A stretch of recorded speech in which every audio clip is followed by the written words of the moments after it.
بسم الله الرحمن الرحيم والعصر إن الإنسان لفي خسر إلا الذين آمنوا وعملوا الصالحات وتواصوا بالحق وتواصوا بالصبر صدق الله العظيم.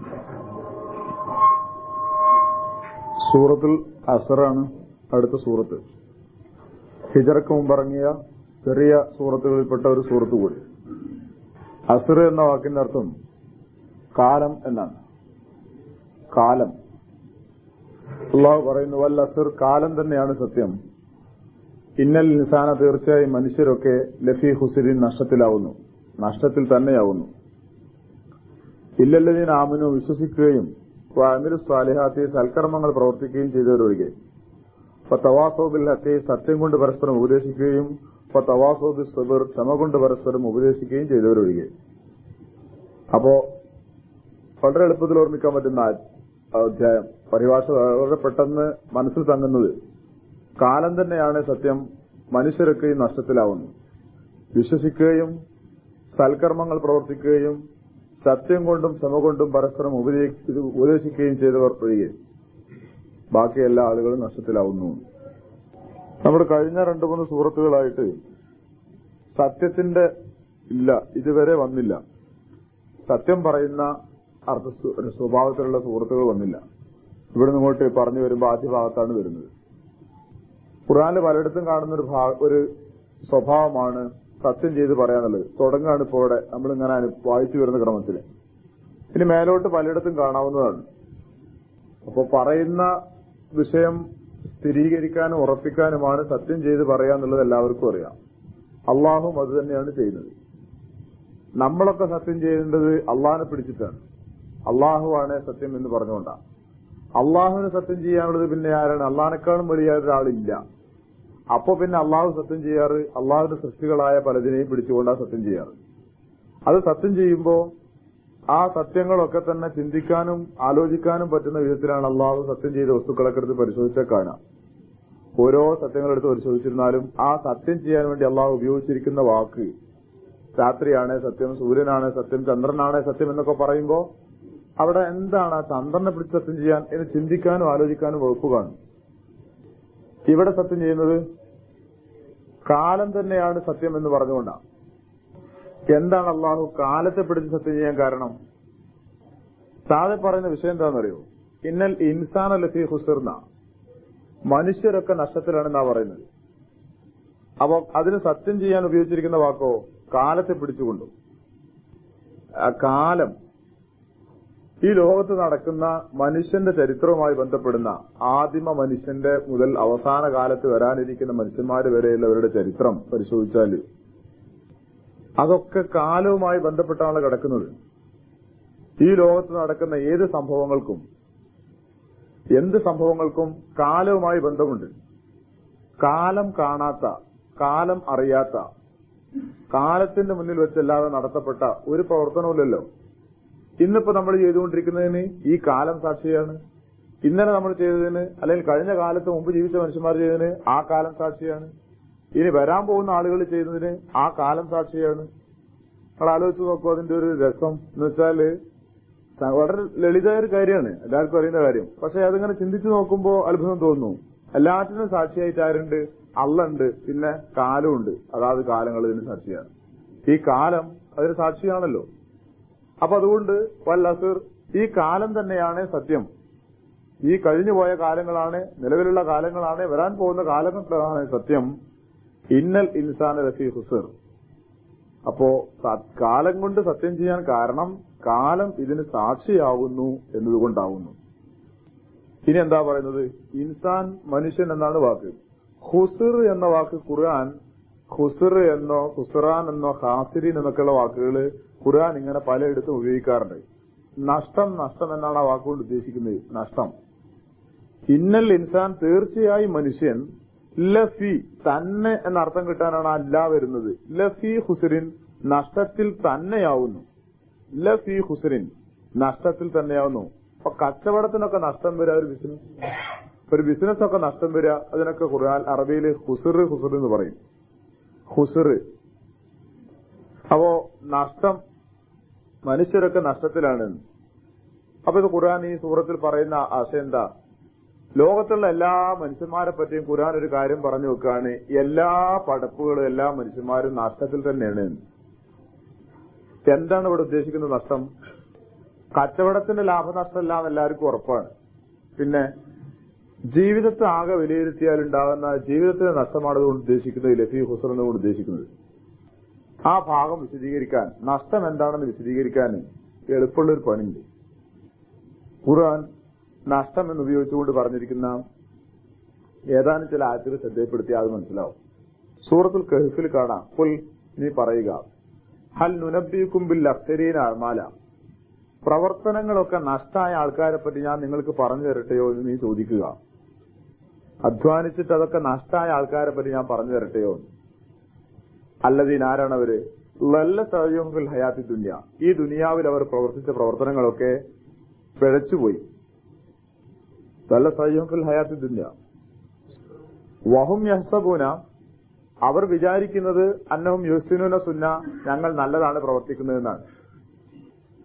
പ്രവർത്തിക്കുക മനുഷ്യന്മാര് അങ്ങനെ അധ്വാനിച്ച് കൂട്ടുക, പുണ്യകർമ്മങ്ങളാണെന്നൊക്കെ വിചാരിച്ചിട്ട് കർമ്മങ്ങൾ ചെയ്ത് കൂട്ടുക. പക്ഷെ ആ കർമ്മങ്ങളൊന്നും നേർവഴിക്കുള്ള കർമ്മങ്ങളായിരുന്നില്ല, ഒക്കെ പഴിച്ചതായിരുന്നു. ആ ജാതി ആളുകൾ അള്ളാഹുവിന്റെ പക്കല് ഖുർആൻ മറ്റൊരിടത്ത് പറയുന്നുണ്ടല്ലോ, ആമിലത്തുൻ നാസിബ തസ്ലാ നാറൻ ഹാമിയ എന്ന് പറയുന്നുണ്ട് സൂറത്തുൽ ആസിയയിൽ. അധ്വാനിച്ച് തളർന്ന മനുഷ്യന്മാര് നരകത്തിൽ കത്തിയേരിയേണ്ടി വരുന്നു. അധ്വാനിച്ച് തളർന്നവർ എന്ന് പറഞ്ഞാൽ കൂലിപ്പണി എടുത്ത് തഴമ്പായ മനുഷ്യന്മാരെന്നല്ല, പുണ്യകർമ്മങ്ങൾ ചെയ്തിട്ട് തളർന്നു പോയ മനുഷ്യന്മാര്, പുണ്യകർമ്മ എന്ന് വിചാരിച്ചിട്ട് അധ്വാനിച്ചു കൂട്ടിയ മനുഷ്യന്മാര് പരലോകത്ത് വരുന്നു. തസ്ലാ നാറൻ ഹാമിയ, എന്നിട്ട് ചൂടേറിയ നരകത്തിൽ കത്തിയിരിക്കുന്നു. പുണ്യകർമ്മം ചെയ്യാൻ വെച്ചിട്ടില്ല, പുണ്യകർമ്മങ്ങൾ ചെയ്തിട്ടുണ്ട്, പക്ഷെ അവസാന നരകത്തിലെത്തുന്നു. എന്താ കാര്യം? പുണ്യകർമ്മങ്ങളാണെന്ന് വിചാരിച്ചതൊന്നും പുണ്യകർമ്മങ്ങളായിരുന്നില്ല, പിഴച്ച പണികളായി പോയിരുന്നു. അപ്പൊ മനുഷ്യന്മാരൊക്കെ നഷ്ടത്തിലാണ് ഖുർആൻ പറഞ്ഞതിന്റെ ഒരു അർത്ഥം മനസ്സിലായില്ലേ? ഏതാണ് നഷ്ടം? ഒരു നഷ്ടം ഇതാണ്, ആളുകൾ പൊതുവെ മതവിശ്വാസികളെ നോക്കൂ നിങ്ങൾ, എന്തെല്ലാം ആരാധനാകർമ്മങ്ങളാണ് ചെയ്തുകൊണ്ടിരിക്കുന്നത്. നമ്മുടെ സഹോദര സമുദായത്തിൽപ്പെട്ട ക്രിസ്തീയ സമുദായത്തിൽപ്പെട്ട ആളുകളുടെ ഒരു ശയന പ്രദക്ഷിണോ അങ്ങനെ ഏർപ്പാടില്ലേ? ഇങ്ങനെ ഉരുണ്ട് കളിക്ക് ഏതോ പള്ളിയുടെ ഉത്സവവുമായി പെരുന്നാളുമായി ബന്ധപ്പെട്ടുകൊണ്ടൊരു നേർച്ചുണ്ടല്ലോ, വാഹി പള്ളിയുടെ അല്ലെ, അതിങ്ങനെ എത്ര വിഷമിച്ചിട്ടാണ് അവരിങ്ങനെ ഈ വട്ടം കറങ്ങി ബുദ്ധിമുട്ടി ഇറങ്ങുന്ന, എത്ര തളർച്ചയും ചെയ്ത് അനുഭവിക്കുന്നു. മല കയറാൻ പോകുന്ന ആളുകൾ എത്രത്തോളം വിഷമങ്ങളും ബുദ്ധിമുട്ടുകളും നോമ്പും നോച്ചിട്ടാണ് ആ പണിയൊക്കെ ചെയ്യുന്നത്. എന്തെല്ലാം ചെയ്തു കൂട്ടിയിട്ടുണ്ട് അവര്. പക്ഷെ ആ പ്രവർത്തനങ്ങളൊക്കെ ഒന്നുമല്ലാതായി തീരാണ് അള്ളാന്റെ മുന്നിലെത്തുമ്പോ. അപ്പൊ ഹുസുർ എന്ന് പറഞ്ഞാൽ ലോകത്ത് ഇങ്ങനെ നോക്കൂ നിങ്ങൾ, ഏത് കാലത്തും മനുഷ്യന്മാര് പുണ്യകർമ്മങ്ങളുടെ പേരിൽ പലതും ചെയ്തു കൂട്ടാറുണ്ട്. പക്ഷെ അവരൊക്കെ പലപ്പോഴും നഷ്ടത്തിലാണ് എത്തിപ്പെടാറ്. പൊതുവെ ആളുകളൊക്കെ നഷ്ടത്തിലാവുന്നു. ഒരു നഷ്ടത. പിന്നെ ഖുർആൻ സൂറത്തുൽ മുനാഫിഖൂൻ എന്ന് പറയുന്ന ഒരു ആയത്തുണ്ട്, ലാ തുൽഹിക്കും അംവാലിക്കും വലാ ഔലാദിക്കും എന്ന് ദിക്രില്ല വമൻ യഫ്അൽ ദാലിക ഫൗലൈക ഹുമുൽ ഖാസിറൂൻ. നിങ്ങളുടെ സമ്പത്തും നിങ്ങളുടെ സന്താനങ്ങളും അള്ളാഹുവിനെ ഓർമ്മിക്കുന്നതിൽ നിന്ന് നിങ്ങൾക്ക് തടസ്സമാവരുത്, നിങ്ങൾ അശ്രദ്ധമാക്കരുത്. അങ്ങനെ ആരെങ്കിലും ചെയ്താൽ അവർ നഷ്ടകാരികളാവുന്നു എന്ന് ഖുർആൻ പറയുന്നു. നിങ്ങളുടെ സന്താനങ്ങളും നിങ്ങളുടെ ധനങ്ങളും അള്ളാഹുവിനെ ഓർക്കുന്നതിന് നിങ്ങൾക്ക് തടസ്സമായി തീരരുത്. അങ്ങനെ തടസ്സമായാൽ അവർ നഷ്ടകാരികളാവുന്നു, നഷ്ടപ്പെട്ടവരാന്ന് ഖുർആൻ പറയുന്നു. ഈ തരം നഷ്ടമാണ് പിന്നെ മനുഷ്യന്മാർക്ക് ദുനിയാവിൽ സംഭവിക്കാവുന്നതാണ് ആ പറഞ്ഞതിന്റെ അർത്ഥം. ഖുർആൻ ഇതിവിടെ പറഞ്ഞ നഷ്ടത്തിന്റെ ഒരു വിശദീകരണമാണ്. എന്താണ് ആകെ ദുനിയാവിൽ എന്താണ് കാര്യമായ എന്റെ ബന്ധപ്പാട് എന്ന് ചോദിച്ചാൽ, സ്വന്തം മക്കളെ ഏതെങ്കിലും രൂപത്തിൽ എത്തിപ്പെടണം എന്ന ബന്ധപ്പാട്, ജീവിതത്തിൽ ഒരു സുസ്ഥിരമായ ഒരു സാമ്പത്തിക നിലവാരം ഉണ്ടാവണം എന്നത് മാത്രം, അള്ളാഹനെ മറന്നുകൊണ്ട് അത് മാത്രം ലക്ഷ്യമാക്കിക്കൊണ്ടൊരു ജീവിതം. ആ ജീവിതത്തിനിടയിൽ അള്ളാഹുവിനെയും മറന്ന് അള്ളാഹുവിന്റെ നിർദ്ദേശങ്ങളെയും മറന്നു പോകുന്ന ഒരു മനുഷ്യൻ സത്യത്തിൽ അവന്റെ ജീവിതം നഷ്ടത്തിലാണല്ലോ സംഭവിക്കുന്നത്. അത് പരലോകം വരാൻ കാത്തിക്കണ്ടേയില്ല, നമുക്ക് ഇവിടെ തന്നെ ബോധ്യപ്പെടുന്നു അത്. കാരണം അങ്ങനെയൊക്കെ അധ്വാനിച്ചുണ്ടാക്കിയ പല മക്കളും പലപ്പോഴും ഇവനൊരു ഉപകാരം ചെയ്യാറില്ല. എന്തൊരർത്ഥത്തിന് വേണ്ടി ഇവൻ മക്കളെ കൊണ്ട് അധ്വാനിച്ചോ, മക്കളെ കണ്ടുകൊണ്ട് മക്കളെ ഈ നിലയ്ക്ക് അള്ളാന്റെ കൽപ്പന കൂടി മറന്നുകൊണ്ട് മക്കളെ വളർത്തിക്കൊണ്ടുവന്നോ പല രക്ഷകർത്താക്കളെയും നമ്മൾ മുന്നിൽ കാണുന്നു, കണ്ടുകൊണ്ടിരിക്കുന്നു. പലരും കഷ്ടപ്പെട്ട് അള്ളാനെയും മറന്ന് ഹക്കും ബാത്തിലും നോക്കാതെ മക്കളെ നിങ്ങളെ പോറ്റാൻ വേണ്ടി ഞാൻ ഇതൊക്കെ ചെയ്തിട്ട് അവസാനം നിങ്ങൾ എന്നെ തിരിഞ്ഞു കുത്തുകയാണോ എന്ന് വിലപിക്കുന്ന രക്ഷകർത്താക്കൾ ഉണ്ടാവാറുണ്ട്. മക്കളിൽ നിന്ന് അതാണ് പലപ്പോഴും ഉണ്ടാവാറുള്ള അനുഭവം. ധനത്തിന്റെ അനുഭവം അതൊക്കെ തന്നെ ഉണ്ടാവാറ്. ധനം ഒരാവശ്യമില്ലാതായി തീരും. ഒരു മര്യാദക്ക് നല്ല ഭക്ഷണം കൂടി തിന്നൂല ചില മനുഷ്യന്മാര്. പിശുക്കിന്റെ ഉക്കുണ്ട്. നല്ല പൈസ നോട്ടുകെട്ടുകൾ കരയിൽ ഇങ്ങനെ അട്ടിക്ക് വെച്ചിരുന്നാലും ശരി, ഒരു നല്ല വസ്ത്രം വാങ്ങി ധരിക്കില്ല. അങ്ങനെ ചില പിശുക്കന്മാരെ കണ്ടില്ലേ? നാട്ടിൽ നമ്മൾ ചില ആൾക്കാരെ കാണാറുണ്ട്, വൃത്തികെട്ടാ നടക്കാറവര്. വൃത്തികെട്ടി നടക്കും, ഒരു നല്ല വസ്ത്രം കൂടി ധരിക്കാതെ. അങ്ങനെ എന്താ പണം പണം പണം എന്ന് വിചാരിച്ചിട്ട് ഈ പണത്തിന്റെ പിന്നാലെ നടക്കും. കുറെ കാലം കഴിയുമ്പോൾ അവസാനം അയാൾക്ക് അത് ഉപയോഗിക്കാൻ പറ്റാതോ, അസുഖമായിട്ടോ അല്ലെങ്കിൽ മറ്റു കാരണങ്ങളാലോ അയാൾക്ക് ഈ പണം കൊണ്ട് നല്ലൊരു ഭക്ഷണം കഴിക്കാനും പറ്റില്ല. അങ്ങനത്തെ ഒരു ആവശ്യം വരും. പണം അയാൾക്ക് ആവശ്യം ഉണ്ടാവില്ല. ഇയാൾ മരിച്ചു കിട്ടിയാൽ ആ പണം മക്കളെല്ലാം കൂടി ഒരിച്ചിരുത്ത് പോവുകയും ചെയ്യും. അല്ലെങ്കിൽ ആയുസ് കാലത്ത് തന്നെ മക്കളെല്ലാം കൂടി അല്ലെങ്കിൽ ഒക്കെ കൊണ്ടുപോയി തരും. ഇയാൾക്കൊന്നിനും പറ്റില്ല, ഒന്നും നേടാതാവാറുണ്ട്. അപ്പൊ ഇനിയിപ്പോ മരിച്ചു ചെന്നാലോ? മരിച്ചു ചെന്നാൽ അങ്ങനത്തെ ഉണ്ടാവുള്ളൂ. അള്ളാഹുവിന്റെ മുന്നിൽ വിചാരണക്കാരുടെ സന്ദർഭത്തിൽ എന്തായിരുന്നു അധ്വാനിച്ചത്? അള്ളാഹു ഞാൻ താല്പര്യങ്ങളും നിർദ്ദേശങ്ങളും എടുക്കാനും നോക്കാൻ നേരം കിട്ടിയില്ല. തിരക്ക്, മക്കളെ നോക്കണ തിരക്കും ഇതൊക്കെ ആയിരുന്നു എന്ന് വിചാരിച്ചുകൊണ്ട് അവസാനം ഒന്നുമില്ലാതായി തീരും. അപ്പോ അതൊരു നഷ്ടമാണ്. അള്ളാഹുവിനെ മറന്നുകൊണ്ട്, അള്ളാഹുവിന്റെ നിർദ്ദേശങ്ങൾ മറന്നുകൊണ്ട് നമ്മൾ സാമ്പത്തികമായ രംഗത്തുള്ള സമ്പാദനത്തിന്റെ കാര്യത്തിന് വേണ്ടി ബന്ധപ്പെടുകയോ മക്കളെ കാര്യത്തിന് വേണ്ടി താല്പര്യരാകുകയോ ചെയ്താൽ അത് നഷ്ടത്തിലാകുകയോ ചെയ്യാണ്. പിന്നെ മക്കളെ നോക്കണം, സമ്പത്തും വേണം, ഒക്കെ വേണം, ഒക്കെ അള്ളാഹിനെ ഓർമ്മിച്ചുകൊണ്ട് ഇങ്ങനെ ഒപ്പത്തിനൊപ്പം പോയാല് മക്കളിഞ്ഞ് അഥവാ തിരിഞ്ഞു കുത്തിയാലും ആടാ ഞാൻ അത് മുമ്പേ കണക്കാക്കിയതാ, പക്ഷെ പടച്ചവനെ ഞാൻ മറന്നില്ല, ഓ എനിക്ക് തരും എന്ന് സമാധാനിക്കാം. സാമ്പത്തിക രംഗത്ത് നമ്മൾ എത്രത്തോളം ഒരുപക്ഷെ പ്രതീക്ഷിച്ച മാതിരി കിട്ടട്ടെ കിട്ടാതിരിക്കട്ടെ, അള്ളാഹിനെ മറക്കാതിരുന്നാൽ അതെങ്കിലും ബാക്കി ഉണ്ടാവും. ഇല്ലാന്നുണ്ടെങ്കിൽ അവസാനം ഒന്നും ഇല്ലാതാവും. ഉലൈക ഖാസിറൂൻ, അവരാണ് നഷ്ടപ്പെടുന്ന ഒരു കൂട്ടർ. അപ്പൊ ഒന്നതാ സംഭവിക്കാറ്. അത് നിസ്സഹായത അനുഭവിക്കുന്ന മനുഷ്യനോട് ചോദിച്ചാൽ പലപ്പോഴും മനസ്സിലാവും. പൈസ ഇല്ലെങ്കിൽ പൈസ ഒക്കെ ഉണ്ട്, ആളുടെ ചികിത്സ ഒക്കെ ചെയ്ത് സോക്കട് എന്താന്ന് മനസ്സിലാവില്ല. പലയിടത്തും പോയി നോക്കി ഒന്നുമില്ല, എന്നിട്ട് മരിക്കണമില്ല. എത്ര കാലാന്ന് അറിയില്ല, വെള്ളം ഇറങ്ങണില്ല, കുറെ കാലായി കിടക്കുന്നു. ഇറങ്ങാൻ മാത്രം ഭാഗമൊക്കെ അല്ലേ, ഭാഗമൊക്കെ ഉണ്ട്, പക്ഷെ വെള്ളം ഇറങ്ങുന്നില്ല. വെള്ളം ഇറങ്ങുന്നില്ല, എന്താക്കണം? എല്ലാ ചികിത്സയും കഴിഞ്ഞ് വെള്ളം ഇറങ്ങുന്നില്ല, കീഴ്പോട്ട് ഇറങ്ങുന്നില്ല. എത്ര കാലായി കിടക്കുന്നു? കുറെ കാലായി കിടക്കുന്നു. അങ്ങനെയൊക്കെ ഉണ്ടാവാറുണ്ടല്ലോ. അങ്ങനെ കിടക്കുക മനുഷ്യന്മാര്. അങ്ങനെയൊക്കെ സംഭവിച്ചുകൊണ്ടിരിക്കുന്നുണ്ടല്ലോ. ഇപ്പൊ യഥാർത്ഥത്തിൽ ഇയാൾ ഇത്ര കാലം അധ്വാനിച്ചിട്ട് എന്ത് നേടി? ഒന്നും നേടിയില്ല. ഇതാവസ്ഥ. പരലോകത്ത് അള്ളാനൊക്കെ ചെല്ലുമ്പോൾ വല്ലതും കിട്ടാനുണ്ടോ? അതും ഉണ്ടാവാത്തൊരവസ്ഥ വരും. അപ്പോ ആ ജാതി അബദ്ധത്തിൽ കുടുങ്ങണ്ട. പിന്നെ ഖുർആൻ പറയുന്നുണ്ട്, സൂറത്തുൽ ഹജ്ജിൽ ഇതിനെപ്പറ്റി പറയുന്നിടത്ത് പിന്നെ ചില ആളുകളുണ്ട്, അവര് ഒരു വക്കത്ത് നിന്നിട്ട് അള്ളാനെ ആരാധിക്കാം. അള്ളാന് ഈമാനൊക്കെ ഉണ്ട്, പക്ഷെ ഒരു വക്കത്ത് ഒരു തെമ്പത്ത പോലെ നിൽക്കണേ. അനുഗ്രഹങ്ങളും സുഖസൗകര്യങ്ങളൊക്കെ ഉണ്ടായവർക്ക് നല്ല അള്ളാഹ് നന്ന് എന്ന് പറയും. അപ്രതീക്ഷിതമായ വിഷമങ്ങളോ ബുദ്ധിമുട്ടുകളോ ആണ് അള്ളാഹു നൽകുന്നതെങ്കിലോ അള്ളാഹുവിനെ പറ്റി തെറ്റിദ്ധാരണകൾ വെക്കുകയും അള്ളാഹുവിൽ അവിശ്വസിക്കുകയും ചെയ്യാൻ അവർ തയ്യാറാകുകയും ചെയ്യും. ഈ ജാതി ആൾക്കാർ നഷ്ടകാരികളാണ്. അതായത് ഈമാൻ ഉറക്കാതെ, വിശ്വാസത്തിൽ ഇങ്ങോട്ട് അടി ഉറക്കാതെ, അള്ളാഹുവിൽ വിശ്വാസത്തിലിടോ ശരിയാണ്, ഒക്കെ ഉറപ്പാണ്, പക്ഷെ ഒരു ഈമാൻ ഇങ്ങോട്ട് ഉള്ളിക്കായില്ല, ഒരു തെമ്പത്താ നിൽക്കുന്നത്. തെമ്പത്താണ് നിൽക്കണെന്ന് ഖുർആൻ പറഞ്ഞതിന്റെ അർത്ഥം എന്താണെന്നറിയോ? മനസ്സിലിങ്ങനെ നോക്കിയാൽ മതി. അവർ അള്ളാഹിനെ പറ്റിയൊക്കെ നല്ലത് പറയും, നല്ല അഭിപ്രായമാണ് അള്ളാഹിനെ പറ്റി, പരലോകത്തിനെ പറ്റി, ഖുർആനെ പറ്റി, കിതാബിനെ പറ്റി ഒക്കെ നല്ല അഭിപ്രായം. അങ്ങനെ അവർ ഈമാനും ഒക്കെ പറയും ചെയ്യും. പക്ഷെ അവർക്ക് അള്ളാഹുവിന്റെ പരീക്ഷണങ്ങൾ വരികയോ വിഷമങ്ങളോ ബുദ്ധിമുട്ടുകളോ വരികയും ചെയ്യുക, ആ തൊള്ളോണ്ടൊക്കെ തിരിച്ചു പറയും അതേ ജാതി അള്ളാഹ്, ഒരു ജാതി അങ്ങനെ എങ്ങനെയെന്ന് പറയുകയും ചെയ്യും. ഈ ജാതികൾക്ക് ഒന്നും കിട്ടാൻ പോകില്ല. കാരണം അതൊരു നഷ്ടമാണ് ഖുർആൻ പറഞ്ഞത്. എന്താ കാരണം അറിയോ? അവരിനിപ്പോ ആയുഷ്കാലം മുഴുവൻ അള്ളാഹിനെ കുറ്റപ്പെടുത്തി പറഞ്ഞില്ലെങ്കിലും അള്ളാഹ്ക്കറിയില്ല ഇവരേത് കോലത്തിലാണ് നിൽക്കുന്നത്. അള്ളാഹു മത്സരയിൽ വിചാരണ ചെയ്യും, പറയും നിങ്ങൾക്ക് ഈമാൻ ഉണ്ടായിരുന്നു, ആ ഈമാൻ എനിക്കറിയങ്ങളെ ഈമാന്റെ കോലം എന്താന്ന് അള്ളാഹു പറയില്ലേ. ആ ഈമാൻ കൊണ്ട് ഒരു ഉപകാരം നടക്കാൻ പോകുന്നില്ല, തീർത്തും നഷ്ടത്തിലാവുക ചെയ്യാം. ആ ജാതി മനുഷ്യന്മാരെ കാണും. ഇപ്പോ സാമ്പത്തികമായ വരുമാനങ്ങൾ കിട്ടുകയോ ലഭിക്കുകയോ ചെയ്താൽ ഇസ്ലാമിൽ നിൽക്കാം, അല്ലാന്നുണ്ടെങ്കിൽ ഞങ്ങൾ പോവുകയാണ് എന്ന് പറഞ്ഞ് ചിന്തിക്കുന്ന ആളുകൾ ഉണ്ടായിരുന്നല്ലോ. ഒനീമത്ത് സ്വത്തുക്കൾ, ഇപ്പൊ ഈ ആയത്തിറങ്ങുന്ന സാഹചര്യത്തിൽ തന്നെ യുദ്ധത്തിൽ പിടിച്ചെടുക്കുന്ന ഒനീമത്ത് സ്വത്തുകൾ കണ്ട് മോഹിച്ച് ഇസ്ലാമിലേക്ക് വന്ന ആൾക്കാരുണ്ടായിരുന്നു. അത് കിട്ടൂല കാണൂല കാരണം ഞങ്ങളില്ലാന്ന് ചിന്തിച്ച ആൾക്കാർ. അപ്പൊ ആ ജാതി മനുഷ്യന്മാരുണ്ടാവും, അതൊരു നഷ്ടമാണ്. അപ്പൊ നഷ്ടപ്പെടാതെ എന്ത് വേണമെന്നറിയോ? ഈമാനുള്ളത് ശരിക്കും ഉറപ്പിച്ചിട്ട് ജീത്തൻ അങ്ങനെ ഉറച്ചു ആ നിലക്കന്നെ ദൃഢമാക്കി നിർത്തിക്കൊണ്ട് അങ്ങനെ പോകണം. സുമ്മലം നിർത്താവൂ എന്ന് പറഞ്ഞല്ലോ, സംശയിക്കാതെ ആ വിശ്വാസങ്ങളിൽ അങ്ങനെ ഉറച്ചു പോയാൽ രക്ഷുണ്ട്. പിന്നെ സൂറത്ത് ആൽ-ഇംറാനിൽ ഖുർആൻ പറയുന്നുണ്ട് ഇതുപോലെ നഷ്ടത്തിനെ പറ്റി പറയുന്നുണ്ട്. ഇസ്ലാം അല്ലാത്ത മറ്റൊരു മതമാണ് നല്ലത് എന്നാരെങ്കിലും മോഹിക്കുന്നുവെങ്കിൽ അവനും യഥാർത്ഥത്തിൽ നഷ്ടത്തിന്റെ ആളാണ്.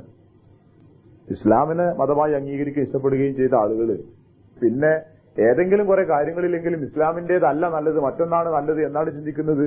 2 തോണിയിലോ 4 തോണിയിലോ ആണ് കാല്.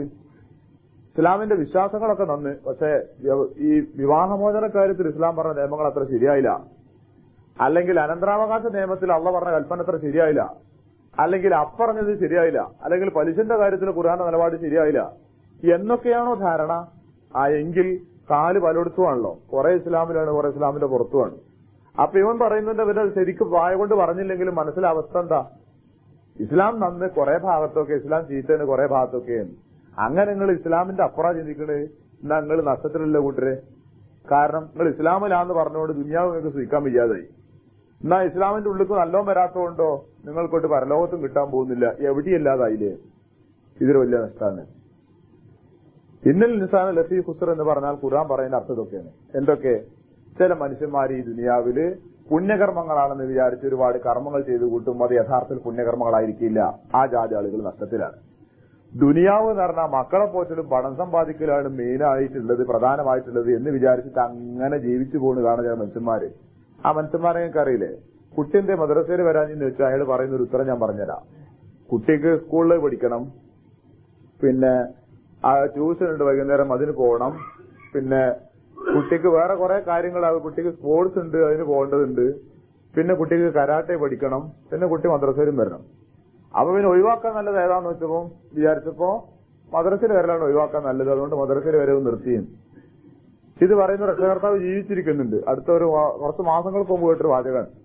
യഥാർത്ഥത്തിൽ ഇത് ഒരാളുടെ ചിന്തയല്ല, സമൂഹത്തിന്റെ ചിന്തയാണ്.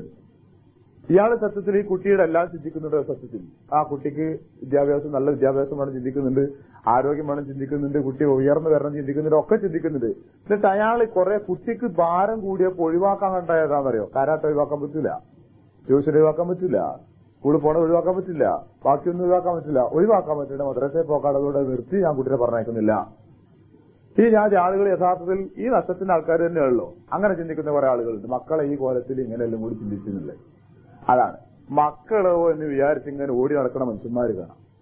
അത് കണ്ടില്ല നിങ്ങൾ? നല്ല ഉമ്മാരൊക്കെ വല്ലാതെ ചെയ്യില്ലല്ലോ. മക്കളോ എന്ന് വിചാരിച്ചിട്ട് ഇങ്ങനെ മക്കളെ കാര്യം വിചാരിച്ചിട്ട് തന്നെ പാഞ്ഞു നടക്കും. എന്നിട്ട് അവസാനം ഉമ്മാർക്ക് വല്ലതും കിട്ടലുണ്ട് ഈ ദുനിയാവില്? കിട്ടിയെന്ന് വരാൻ മിക്കപ്പോഴും കിട്ടാതെ വരാം. അള്ളാന്റെ പക്കന്ന് ഇപ്പൊ ഏതായാലും പരിധിന്റെ അപ്പുറം മക്കളോടൊന്നും ചെയ്യാൻ പറഞ്ഞല്ലോ. ചെറുതായിട്ടും നിർവഹിക്കണം, അത്രല്ലേ പറഞ്ഞുള്ളൂ. അള്ളാനെ മറന്ന് മക്കളെ നോക്കാൻ എവിടെയും പറഞ്ഞിട്ടില്ലല്ലോ. അള്ളാനെ മറന്നിട്ട് മക്കൾക്ക് തിന്നാൻ കൊടുക്കാനില്ലാഞ്ഞിട്ട് അങ്ങേ വരെ ചക്കയും കെട്ടുകൊണ്ടെന്ന്, ഇങ്ങനെ പറയുന്ന ഓലമടലും കെട്ടുകൊണ്ടെന്ന്, അങ്ങേ അവിടെ പോയിട്ടൊരു തേങ്ങയും കെട്ടുകൊണ്ടെന്ന്, ഇങ്ങനെല്ലാം കൂടി കെട്ടുകൊണ്ടെന്ന് മക്കളെ പോറ്റാൻ പറഞ്ഞില്ലല്ലോ. അങ്ങനെ ത്യാഗം ചെയ്യുന്ന കുറെ അമ്മമാരില് നാട്ടില് ഉണ്ടല്ലോ. ഇതിപ്പോ എന്താ ജീവിതം? മക്കളെ എന്ന് വിചാരിച്ചിട്ട് ജീവിതമാണ്. ആ മക്കളെ ഉസ്താദായിട്ട് അടിച്ചു എന്ന് കേട്ട ആ ഉമ്മ വടിയേറ്റ് ഇങ്ങോട്ട് വരും ഉസ്താദിനെ തല്ലാൻ വേണ്ടിട്ട്. കണ്ടില്ല നിങ്ങള്? ആ ജീവിതം മക്കളെ എന്ന് വിചാരിച്ച ജീവിതം അത് തന്നെ. ആ ജീവിതത്തിന് അർത്ഥമില്ല. അതാ പറഞ്ഞേ. അത് വിചാരിച്ച് നടന്നാൽ ആ ജാതി ജീവിതം അത് മാത്രം വിചാരിച്ച് നടക്കുന്നവൻ മക്കളെ സ്നേഹിക്കണം, മക്കളിൽ പ്രതീക്ഷ വേണം, മക്കളെ വയർത്തി കൊണ്ടുവരണം. അതിന്റെ വീക്ഷണം എന്താണെന്നറിയോ? ഇത് അള്ളാഹു എന്നെ ഏൽപ്പിച്ചൊരു ഉത്തരവാദിത്തമാണ്. ഈ മക്കളെ ഒരു സ്ഥാനത്ത് എത്തിക്കുക, വളർത്തിക്കൊണ്ടിരുന്ന ബാധ്യതകളാണ് ഞാനും നിർവഹിക്കുന്നു. ഈ മകനിൽ നിന്ന് ഒരു പക്ഷേ എനിക്ക് നന്ദി കിട്ടിയെന്ന് വരാം. ഞാൻ വയസ്സാകുന്ന ഒരു കാലഘട്ടത്തിൽ ഇവൻ എന്നോട് നന്മ കാണിച്ചെന്ന് വരാം. ഒരു പക്ഷേ ഇവൻ എന്നോടൊരു നന്മ കാണിച്ചില്ലാന്ന് വരും. എന്നാൽ ഇത് അള്ളാഹിനോടുള്ള ബാധ്യതയാണ്, ഞാൻ നിർവഹിക്കട്ടെ എന്ന വികാരത്തോടുകൂടി ജീവിക്കാം. പക്ഷെ മക്കളിങ്ങനെ അതിനു വേണ്ടി മാത്രം ഞാൻ ബന്ധപ്പെട്ട് അള്ളാഹിന്റെ കൽപ്പനകളൊക്കെ മറന്ന് ഞാൻ പെരുമാറിയാല് അതുകൊണ്ടൊരു ഉപകാരം കിട്ടില്ല എന്ന് തീരുമാനിച്ചുകൊണ്ട് തന്നെ അള്ളാഹുവിന്റെ കൽപ്പനകൾക്കുള്ളിൽ നിന്നുകൊണ്ട് തന്നെ മക്കളുമായുള്ള അവകാശങ്ങളും ബാധ്യത നിർവഹിച്ചു കൊടുക്കുകയും ചെയ്യുക. അത്രേ പറ്റുള്ളൂ. അപ്പൊ മക്കളെ വിചാരിച്ച് ചാകണ്ട, പണമെന്ന് വിചാരിച്ചും ചാകണ്ട. ആ ജാതി കുറെ മനുഷ്യന്മാരെ കാണാം. അവസാനം ചില ആളുകളൊക്കെ ഉണ്ടല്ലോ, കുറെ കൊല്ലായി എന്തൊക്കെ സമ്പാദിച്ച്, ഒരുപാട് സമ്പാദിച്ച്, ഇനി എന്തേപ്പാ ഒരു ജീവിതം കൊണ്ട് പോയി, ഇനിയിപ്പോ എന്റെ ആയുസ്സും ജീവിതവും തിരിച്ചിട്ടില്ലല്ലോ. അങ്ങനെ പറയുന്ന ആൾക്കാരുണ്ട് നിരാശരായിട്ട്. പണം ഇഷ്ടം പോലെ, ആവശ്യത്തിന് മാത്രമേ അല്ലെ ഏറെ എല്ലായി. പക്ഷെ ഉദ്ദേശിച്ച മാനസികമായ സുഖവും സന്തോഷവും ഒന്നും ബന്ധപ്പെട്ടവരൊന്നും കിട്ടാതാവും. മക്കളിൽ നിന്നില്ല, ഭാര്യയിൽ നിന്നില്ല, കുടുംബത്തിൽ നിന്നില്ല, ഒന്നുമില്ല. എന്നിട്ട് അവസാനം ഇപ്പൊ അയാളിപ്പോ അങ്ങനെ ചിന്തിച്ചിട്ട് പറയാണ്, എന്തിനാ ഞാൻ ഇത്ര കാലമൊക്കെ ഇങ്ങനെ ഒന്ന് കഷ്ടപ്പെട്ടത്? നാട്ടിലേക്ക് പോകുന്നില്ല, നിങ്ങൾ തിരിച്ചു പോകുന്നില്ലേ? ഇനി വെച്ചാ എന്റെ നാട്ടിൽ പോയിട്ട് നാട്ടിൽ ഇങ്ങനെ പോയി നിന്നാ അവര് ചോദിക്കും നിങ്ങൾ എപ്പോഴാ പോണെന്ന് ചോദിച്ചാലും ഒന്ന് ഫിനിഷായി കിട്ടിയാ പോയിരുന്നു, അതെങ്കിലും പറഞ്ഞു നിൽക്കാലോ. ഇതൊക്കെ ഇല്ലാത്ത കഥകളല്ലല്ലോ. വീട്ടിലേക്ക് ചെന്നാൽ ഭാര്യ ചോദിക്കുകയാണ്, കുട്ടികൾ ചോദിക്കുകയാണ്, നിങ്ങൾ എന്നാ ഇനി തിരിച്ചു പോകണമെന്ന്. കാരണം അതാണ് ജീവിതം, അതാണ് മനസ്സിലാക്കി വെച്ച ജീവിതത്തിന്റെ ചിത്രം. ഞാൻ പറയുന്നത് ആ ചിന്തിക്കുന്ന എല്ലാവരും അബദ്ധത്തിനുള്ളതല്ല, എല്ലാം തൂക്കമൊപ്പിച്ചു പോകുന്നതിനെ പറ്റിയെല്ലാം പറയുന്നത്. ജീവിതത്തെ പറ്റി ഇത് മാത്രമാണ് കണ്ടത്, ആവശ്യത്തിലധികം അല്ലെ അതിലുപരിയും ഇത് മാത്രം ചിന്തിച്ചുകൊണ്ട് പോയപ്പോ മറ്റുള്ളതൊക്കെ മറന്നു. അവരും ആ നിലക്കാ കാണുന്നത്. അതുകൊണ്ട് ബന്ധമില്ല.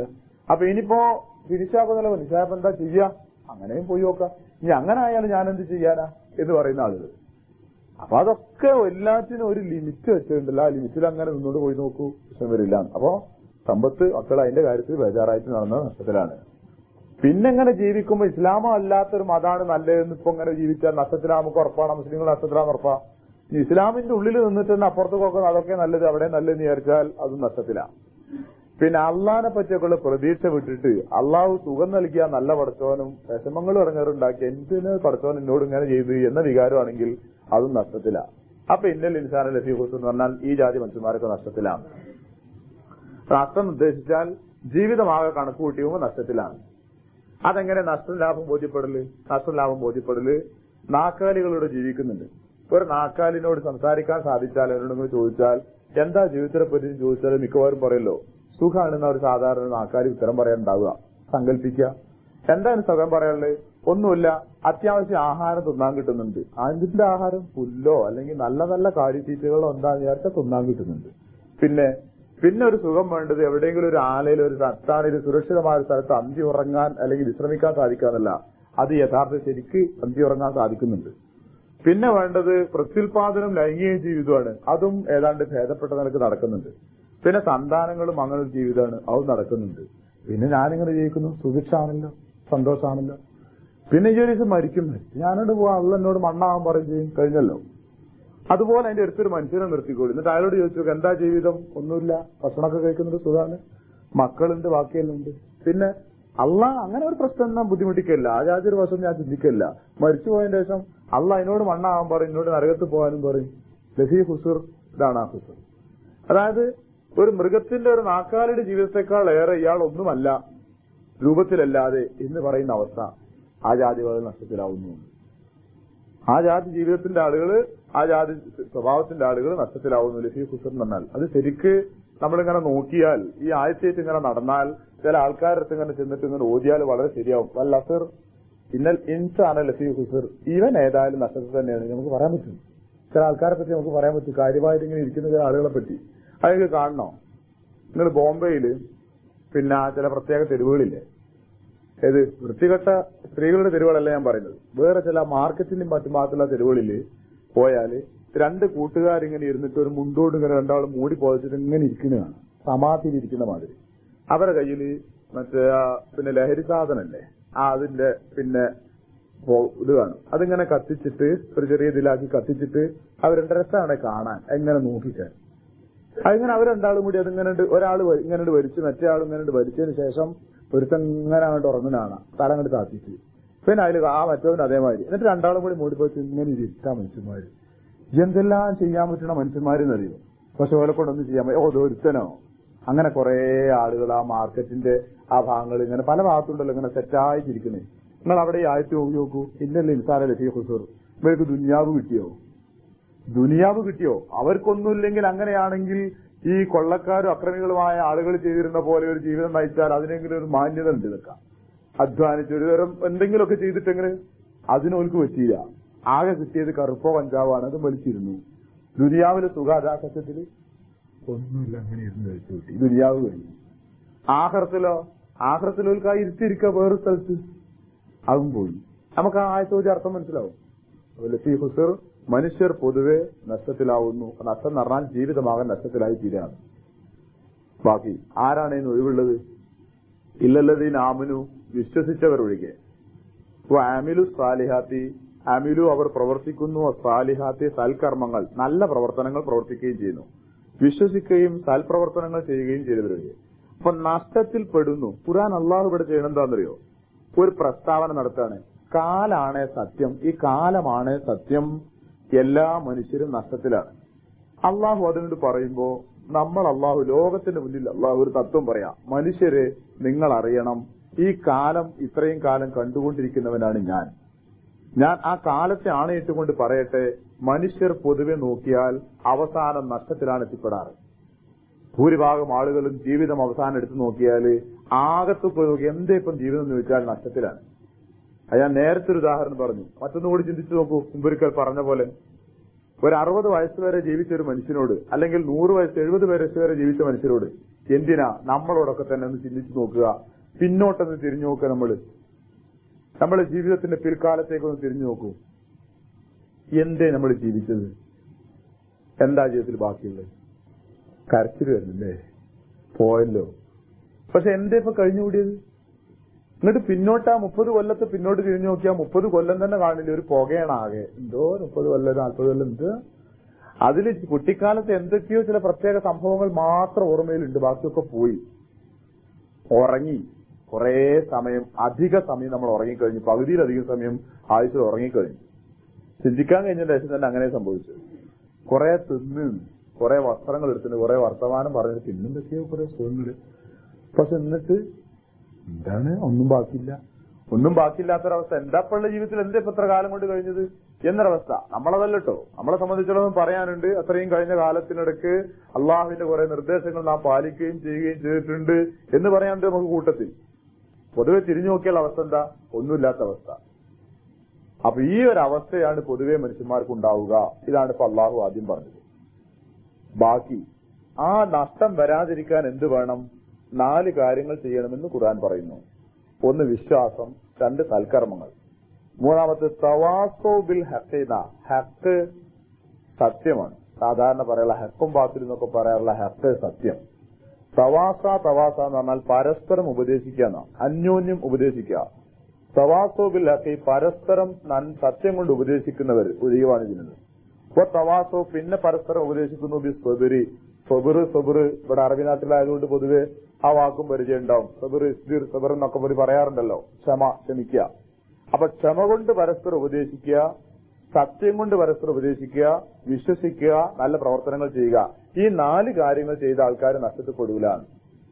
അപ്പൊ ഖുർആൻ എന്താ ചെയ്യുന്ന ശൈലി? ലാ ഇലാഹ എന്ന് പറഞ്ഞല്ലോ ഖുർആൻ. അല്ലാഹ് ലാ ഇലാഹ എന്റെ അർത്ഥം എന്താ? ഒരാരാധ്യനുമില്ല.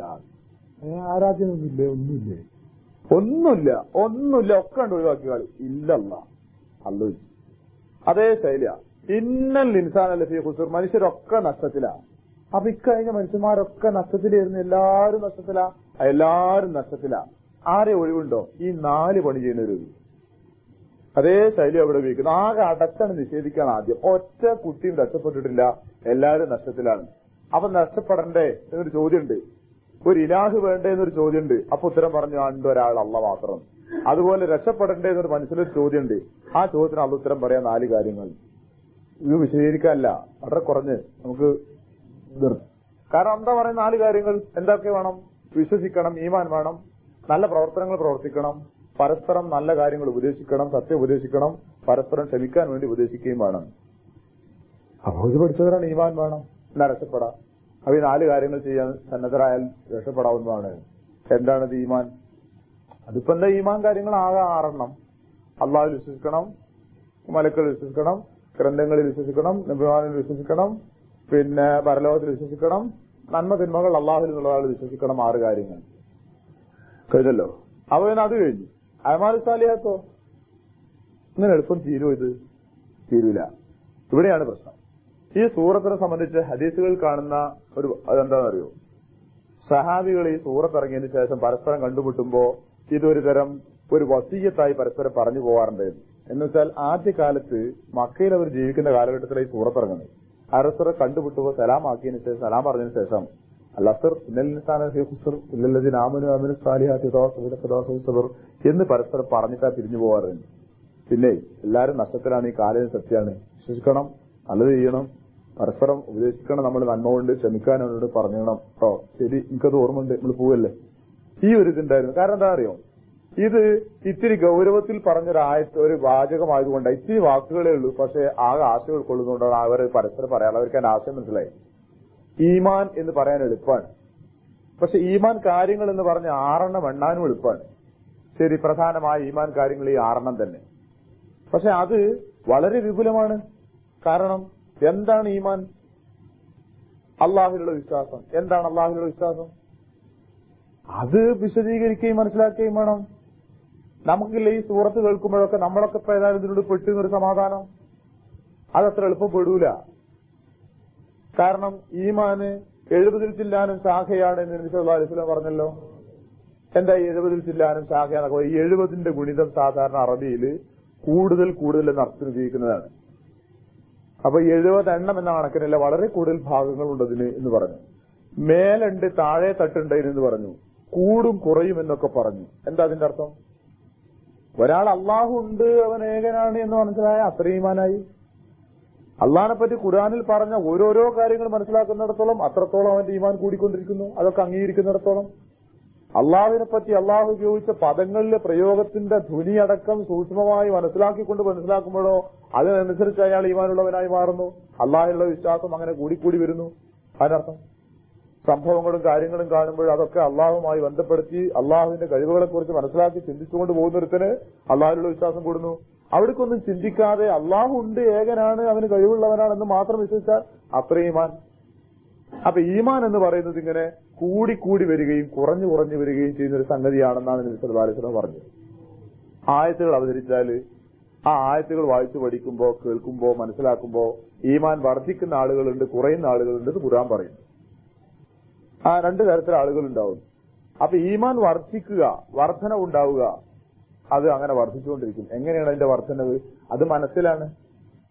അപ്പൊ ഇവിടെ ഈമാൻ എന്ന് പറയുമ്പോൾ നമുക്ക് മനസ്സിലാക്കാനുള്ളത് നമ്മുടെ ഈമാൻ പൂർത്തിയായി അല്ലെങ്കിൽ പൂർണ്ണമായി ഇനിയൊന്നുമില്ല എന്നുള്ളതല്ല. ഞാൻ പറയുമ്പോൾ നിങ്ങൾ വിഷമിക്കരുത്. നമ്മുടെ ഈമാൻ പലപ്പോഴും ആ അർത്ഥത്തിൽ നോക്കിയാൽ പോരായ്മയുള്ളതാണ്. അത് കുറ്റപ്പെടുത്തല്ല. അള്ളാഹുവിനെ പറ്റിയുള്ള ഒരു വിശ്വാസമല്ല ഇപ്പൊ ഇസ്ലാമിൽ ആദ്യത്തത്. അള്ളാഹുവിനെ പറ്റി വിശ്വസിക്കാൻ പറഞ്ഞതൊക്കെ വിശ്വസിച്ചു നമ്മൾ. എപ്പോഴാണ് ശരിക്കും ഈമാൻ എന്ന് പറയുന്നത് അറിയോ?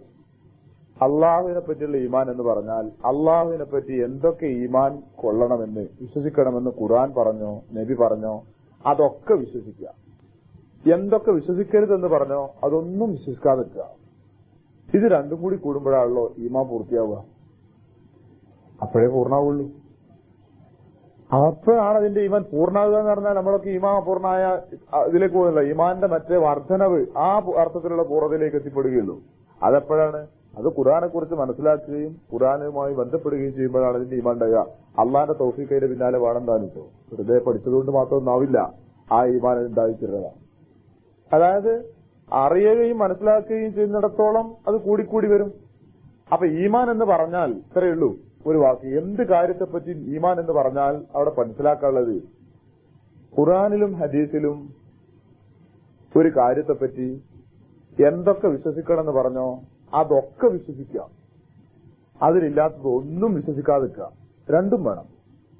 അപ്പോഴേ ഈമാനാവുള്ളൂ. നമ്മുടെ നാട്ടിൽ കാണുന്ന രണ്ടവസ്ഥ, ഒന്ന് ഖുർആനിലും ഹദീസിലും പറഞ്ഞതൊക്കെ വിശ്വസിക്കുക എന്നത് പലപ്പോഴും ഉണ്ടാവാതെ പോകുന്നു. പരിമിതമായ അറിവ് മാത്രമാണ് പലപ്പോഴും ഉണ്ടാവാറ്. അള്ളാഹുവിനെ പറ്റി വിശ്വസിക്കുമ്പോൾ അള്ളാഹു എവിടെയെന്ന ചോദ്യത്തിന് മുമ്പൊരിക്കൽ പറഞ്ഞു ഞാൻ. അള്ളാഹു എവിടെയെന്ന ചോദ്യത്തിന് അള്ളാഹു എല്ലായിടത്തും ഉണ്ട് എന്നാണ് പലപ്പോഴും നമ്മുടെ മുസ്ലിങ്ങളുടെ ഉത്തരം. ഇത് അള്ളാഹുവിനുള്ള വിശ്വാസമല്ല, അള്ളാഹുവിനുള്ള അവിശ്വാസ. കാരണം അള്ളാഹു എല്ലായിടത്തും ഉണ്ട് എന്ന് അള്ളാഹു എവിടെയും പറഞ്ഞില്ല. അള്ളാഹു എല്ലായിടത്തും ഉണ്ട്, ഞാൻ എല്ലായിടത്തും കൂടിയാണ് അന്ന് അള്ളാഹു എവിടെയും പറഞ്ഞില്ല. അള്ളാഹു എവിടെയെന്ന് ചോദിച്ച ഖുർആന്റെ ഉത്തരം അർ റഹ്മാൻ അലൽ അർശി ഇസ്തവ, അള്ളാഹു സിംഹാസനത്തിൽ ആസനസ്ഥനായിരിക്കുന്നു. അള്ളാഹു അർശിലുണ്ടെന്നാ. അർശ് എവിടെ? ആകാശ ലോകങ്ങളിലാണ്, ഈ ഭൂമിയിലല്ല. ഭൂമിയല്ലാത്ത മറ്റു ലോകങ്ങളിൽ എവിടെയോ ആണെന്നും ഖുർആൻ പറയുന്നു. അപ്പൊ അള്ളാഹു എവിടെയെന്ന് ചോദ്യത്തിന് അർശിലാണ് എന്നാണ് ഉത്തരം പറയേണ്ടത്. അല്ലാതെ നമ്മൾ ഉത്തരം പറയാറില്ലേ അള്ളാഹ് എല്ലായിടത്തുണ്ട്. ഉമ്മ ചോദിച്ചാൽ ഉമ്മാനോട് കുട്ടികൾ ചോദിച്ചാൽ ഉമ്മ പറയലതാണ്, നമ്മളൊക്കെ പറയലതാണ്. അതിന്റെ അർത്ഥം അള്ളാഹു വിദൂരത്താണ് എന്നല്ല, അള്ളാഹു സമീപത്ത് തന്നെ. അള്ളാഹുവിന്റെ ശക്തിവിശേഷങ്ങൾ ഇവിടെയൊക്കെ നോക്കിയാൽ മനസ്സിലാവില്ല എന്നല്ല. സൂര്യനെ നോക്കിയാൽ അള്ളാഹുവിന്റെ ശക്തി മനസ്സിലാവും, പുല്ലുകൾ നോക്കിയാൽ അള്ളാഹിന്റെ ശക്തി മനസ്സിലാവും, ഒട്ടകത്തെ നോക്കിയാൽ അള്ളാഹിന്റെ ശക്തി മനസ്സിലാവും, നമ്മെ പറ്റി ചിന്തിച്ചാൽ അള്ളാഹിന്റെ ശക്തി മനസ്സിലാവും. ഇവിടെയൊക്കെയുണ്ട്. പക്ഷെ നിങ്ങളും അള്ളാഹുവാണ്, നിങ്ങളും അള്ളാഹുവാണ്, ഇതും അള്ളാഹുവാണ്, ഇവിടെയും അല്ല, അതും അല്ല, ഇതും അല്ല. അങ്ങനെ അള്ളാഹിനെ പറ്റി പറഞ്ഞുകൂടാ. അള്ള ഇവിടെ ഉണ്ടോ? ഇവിടെ ഈ ചൂണ്ടിയ സ്ഥലത്ത് ഇവിടെ ഉണ്ടോ അല്ല? ഇവിടെ എവിടെ അല്ലല്ല. പക്ഷെ നമ്മൾ ആൾക്കാർ പറയലെന്താ അറിയോ? അല്ല ഇവിടെ ഉണ്ട്, അല്ല ഇവിടെ ഉണ്ട്. അതൊരു ഇസ്ലാമിക വിരുദ്ധമായ ഒരു പ്രഖ്യാപനമാണെന്ന് ചിന്തിക്കാതെയാണ് നമ്മൾ ആളുകൾ പറയാറ്. വളരെ ആത്മാർത്ഥമായി പറയാറ് അള്ളാഹു ഇവിടൊക്കെ ഉണ്ട്, ഇവിടൊക്കെ ഉണ്ട്. ഉമ്മാരോടൊക്കെ ചോദിക്കും, ഉമ്മാര് പറയല്ലേ വളരെ ശാന്തരായിട്ട് അള്ള ഇവിടൊക്കെ ഉണ്ട്. ഖുർആനിൽ എവിടെയാണ് അള്ള ഇവിടൊക്കെ ഉണ്ട് എന്ന് പറഞ്ഞില്ല. മാത്രല്ല അതിപ്പോ ഞാൻ പറയാൻ കാരണം നമ്മുടെ നാട്ടിലൊക്കെ അത് മുസ്ലിങ്ങളുടെ ഇടയിൽ ഇപ്പൊ ഒരു സംശയപ്രശ്നം പോലായി മാറിയിട്ടുണ്ട്. ഇങ്ങനെ ചില ആളുകൾ മനഃപൂർവ്വം പറഞ്ഞുണ്ടാക്കിയിട്ട് ഇങ്ങനെ കലാകാല ഇങ്ങനെ പറഞ്ഞു തരാൻ അള്ള എല്ലാവർക്കും ഉണ്ട്. അത് ഇന്ത്യയിലെ അദ്വൈതവാദികളായ ആളുകൾ പറഞ്ഞുണ്ടാക്കിയതാ. അള്ളാഹു ദൈവം എല്ലായിടത്തുമുണ്ട്, എല്ലാത്തിനും ദൈവമുണ്ട്, നീയും അല്ല ഞാനും അല്ല എന്ന ചിന്താഗതി ഇസ്ലാമിന്റേതല്ല. മുസ്ലിം ലോകത്ത് വിശ്വാസപരമായി പല കാര്യങ്ങളിലും തർക്കപ്രശ്നങ്ങൾ ഉണ്ടായിട്ടുണ്ടെങ്കിൽ തന്നെ അള്ളാഹു അർശിലാണ് എന്ന കാര്യത്തിൽ മുസ്ലിം ലോകത്ത് മുമ്പ് തർക്കം തന്നെയല്ല. നിങ്ങൾ ഏത് മദ്ഹബിന്റെ ഏത് അഖീദ വിശ്വാസപരമായ കാര്യങ്ങളെപ്പറ്റി പറയുന്ന ഏത് കിതാബുകൾ എടുത്തു നോക്കൂ, അവിടെയൊക്കെ അള്ളാഹു എവിടെ എന്ന ചോദ്യത്തിന്റെ ഉത്തരം അള്ളാഹു അലൽ അർശ്, അള്ളാഹു അർശിലാണെന്ന് ഉത്തരം പറയണമെന്നാണ് ഖുർആൻ അങ്ങനെ ഒരുപാട് സ്ഥലത്ത് പറഞ്ഞിട്ടുണ്ട്. നിങ്ങൾക്ക് സംശയം ചോദിക്കട്ടോ, നിങ്ങൾക്ക് ചോദിക്കാം, ഞാൻ പറഞ്ഞുകൊണ്ട് ഇങ്ങനെ കേട്ടിരിക്കണമെന്നില്ല. അപ്പൊ പുല്ലിലും പൂവിലും നുരുമ്പിലും ഒക്കെ അള്ളാഹു ഇരിക്കുന്നു എന്നത് ആശയല്ലേ, അത് നമ്മുടേതല്ല. പക്ഷെ നിങ്ങൾ ആലോചിച്ച് നോക്കൂ, നമ്മളെ നാട്ടിൽ പോയി ഇത് പറഞ്ഞപ്പോ നമ്മളെ മുസ്ലിങ്ങൾ അംഗീകരിക്കാത്തൊരു കോലത്തിലപ്പോ നമ്മൾ നിൽക്കുന്നത്. നമ്മളെ സ്വന്തക്കാർ അംഗീകരിച്ചാൽ അല്ല എല്ലായിടത്തും ഉണ്ടല്ലോ അള്ളാഹ്, എല്ലായിടത്തും ഉണ്ട് അള്ളാഹ് വിശ്വസിക്കരുത് എന്നാ ഖുർആൻ പറഞ്ഞത്. ഖുർആൻ പറഞ്ഞ അള്ളാഹോടുണ്ട്. അപ്പൊ അതിന്റെ അർത്ഥം അള്ളാഹു ഒരു കസേലൊക്കെ ഇട്ടിട്ട് ഇങ്ങനെ കയ്യും കാലും നീട്ടിരിക്കാന്ന അല്ല. അള്ളാഹിന്റെ ഇരുത്തം എങ്ങനെയാണ് നമുക്കറിയില്ല, അതതിന്റെ കോലം. അതിനെ പറ്റിയൊക്കെ വിശദീകരിക്കുമ്പോൾ മുഫസ്സിറുകൾ ചെയ്യുന്ന പണി എന്താണെന്ന് പറയാം, അവർ വിശദീകരിച്ച് വെച്ചിരിക്കുന്നത് ആ കാര്യം സത്യമാണ്, അതിന്റെ രൂപം നമുക്ക് അജ്ഞാതമാണെന്നാ. അള്ളാഹുവിന് മുഖമുണ്ട്, കൈയുണ്ട്, ഇറങ്ങി വരുന്നു, നടക്കുന്നു, ചിരിക്കുന്നു എന്നൊക്കെ പറഞ്ഞാൽ അങ്ങനത്തെ ആയത്തുകളും ഹദീസുകളൊക്കെ വിശദീകരിക്കുമ്പോൾ പൂർവിക കാലത്ത് നമ്മുടെ മുൻകഴിഞ്ഞു പോയ മതപണ്ഡിതന്മാർ എല്ലാ മദ്ഹബിന്റെ അടക്കി ഒന്നായിട്ടാണ് ഞാൻ പറയുന്നത്, അവരൊക്കെ ചെയ്തു വെച്ചിരിക്കുന്ന പടി എന്താ അറിയോ, ഈ കാര്യം സത്യമാണ്, പക്ഷെ അതിന്റെ രൂപം നമുക്ക് അജ്ഞാതമാണ്. അതുകൊണ്ട് ഈ പറഞ്ഞത് തീർത്താനല്ലാതെ